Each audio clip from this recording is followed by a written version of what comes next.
Sa Talacogon may batang nangarap, sa simpleng tahanan siya'y lumaki. Walang yaman na may pagmamalaki, ngunit pag-asa'y sagana sa kanyang tabi.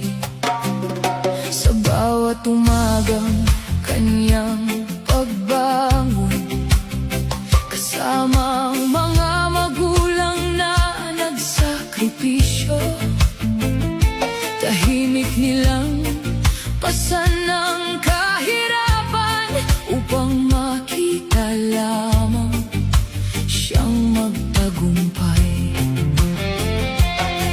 Kahit kapos ang buhay noon, hindi nila pinabayaan ang pangarap.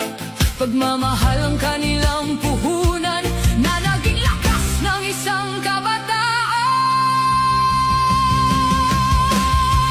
Rene, bituin ng Mindanao, mula sa hirap hanggang tagumpay, pangarap mo'y aming gabay. Mula Talacogon hanggang kalangitan, naririnig pa rin ang iyong pangalan.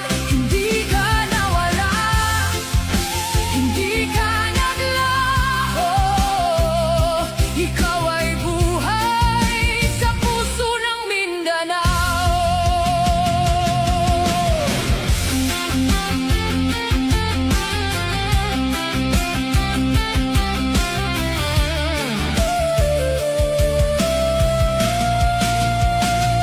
At nang dumating ang tagumpay, buong Mindanao ay kanyang pinasaya.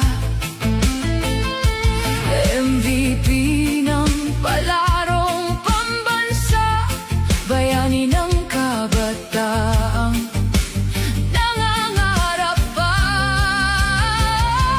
Nang dumating ang araw ng paglisan, maraming pusong nasasaktan.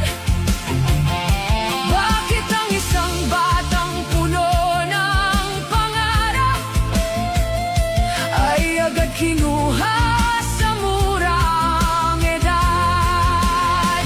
Ngunit sa bawat luhang pumapatak, may alaalang hindi mabubura. Isang anak na naging dangal ng kanyang ama, ng kanyang ina, at ang buong Mindanao.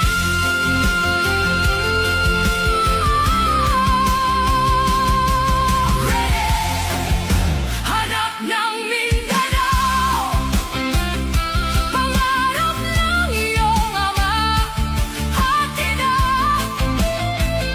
Maaaring nawala ka sa aming paningin, ngunit kailanman hindi sa aming damdamin.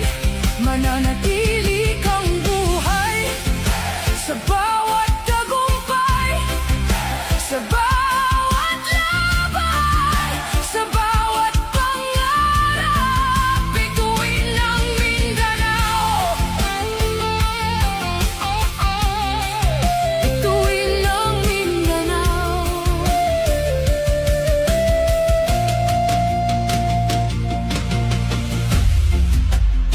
At sa bawat pagsikat ng araw sa Mindanao,